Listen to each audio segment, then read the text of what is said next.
ڈینیوف ایک یہودی business man ہے جس نے پاور سیکٹر، آئل فیلڈ اور کنسٹرکشن سمیت یورپ پر بہت بڑی انویسٹمنٹ کر رکھی ہے۔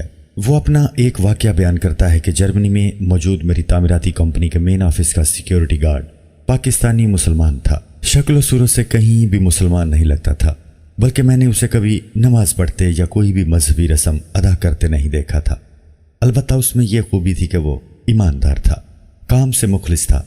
ایک دن جب میں ایک نیا پروجیکٹ پکڑنے کے لیے جرمنی گیا ہوا تھا اور ڈیل سائن کرنے کے بعد میں اپنی کمپنی کے جرمنی میں موجود مین آفس پہنچا تو گیٹ پر کھڑے مسلم پاکستانی سیکیورٹی گارڈ نے مجھے دیکھتے ہی میری عزت میں اپنا ہتھیار سائڈ پر رکھ کر میرے لیے دروازہ کھولا۔ نہ جانے مجھے کیا سوجی کہ میں اس مسلمان نوجوان کے پاس رک گیا اور اسے کہا کہ قرآن پاک میں لکھا ہے کہ ایک ایک مسلمان 100 غیر مسلم پر بھاری ہے، جبکہ مجھے نہیں لگتا کہ تم اپنے جیسے کسی ایک پر بھی بھاری پڑ سکتے ہو۔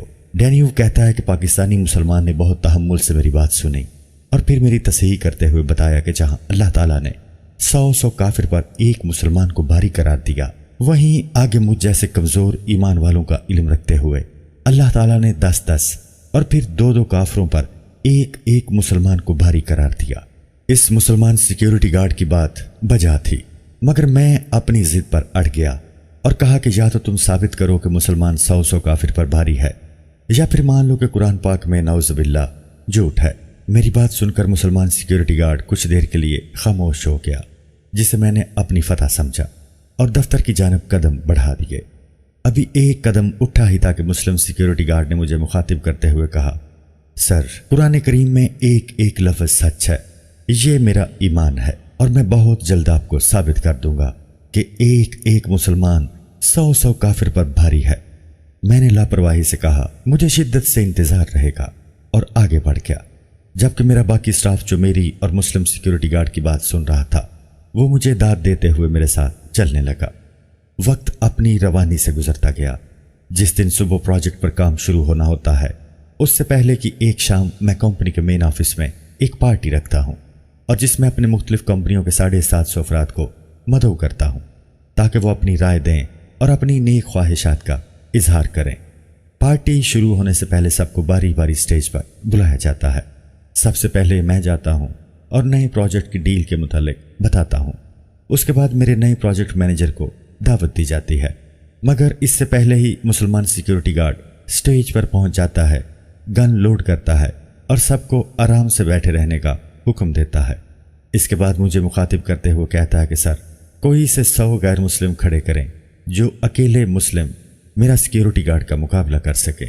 جسے اپنی زندگی پیاری نہیں وہ اٹھے اور اپنی سیٹ پر کھڑا ہو، مگر یاد رکھنا جو کھڑا ہوگا وہ پھر کبھی نہ بیٹھ سکے گا نہ کھڑا ہو سکے گا۔ مسلم سیکیورٹی گارڈ کا اعلان سن کر حال میں سختہ طاری ہو گیا۔ میں اٹھ کر بات کرنا چاہتا تھا مگر ہمت نہیں پڑ رہی تھی۔ تقریباً 1.5 منٹ یہی صورتحال رہی۔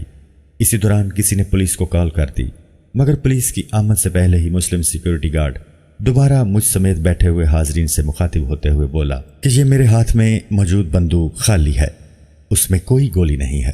میں بس اپنے باس کو یہ بات سمجھانا چاہتا تھا کہ قرآن کریم میں جو کچھ بھی لکھا ہے وہ بالکل سچ لکھا ہے۔ قرآن پاک اللہ تعالیٰ کا کلام ہے اور اللہ تعالیٰ تو جھوٹوں پر لعنت بھیجتا ہے، پھر قرآن پاک میں جھوٹ کیسے ہو سکتا ہے؟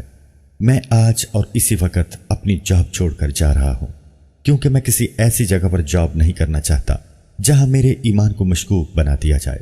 اور اس کے ساتھ ہی سیکیورٹی گارڈ نے مجھے مخاطب کرتے ہوئے سر کی بجائے میرا نام پکارا اور کہا، مسٹر ڈینیوف، یاد رکھنا مسلمان آج بھی اتنا ہی طاقتور ہے، بس تم جیسے لوگوں کی چالوں نے ان کا ایمان کمزور کر دیا، ورنہ آج تم نے آزما لیا ہے کہ ایک نہتہ مسلمان تم 700 لوگوں کو خالی ہتھیار کے بل بوتے پر دبا کر رکھ سکتا ہے۔ ابھی مسلم سیکیورٹی گارڈ کی بات جاری تھی کہ جرمن پولیس کے دستے حال میں داخل ہوئے۔ سب نے ہتھیار تان لیے، پوزیشن لے لی اور مخاطب ہو کر پوچھا، مسلم دہشت گرد کہاں ہے؟ کوئی اشارہ دے۔ تب میں فوراً کھڑا ہوا، ہاتھ اوپر کر کے سٹیج پر گیا، اپنا تعارف دیا اور بتایا کہ یہاں ایک سٹیج ڈرامہ ہو رہا تھا۔ اس کردار سے متاثر ہو کر کسی نے آپ کو کال کر دی، میں معافی چاہتا ہوں تکلیف کے لیے۔ ساتھ ہی پولیس آفیسر کا شکریہ ادا کر کے انہیں واپس بھیج دیا۔ اس کے بعد مسلم سیکیورٹی گارڈ کو بہتر جاب کی آفر کی، مگر اس نے انکار کر دیا اور میں نے اسے گولڈن ہینڈ شیک دے کر رخصت کر دیا۔ اس واقعے کے بعد میں نے 2 نتیجے اخذ کیے۔ نمبر 1، کبھی کسی کے مذہب کے متعلق گفتگو نہیں کرنی چاہیے جس سے اسے تکلیف پہنچے، کیونکہ تکلیف کسی بھی وقت طیش میں بدل سکتی ہے۔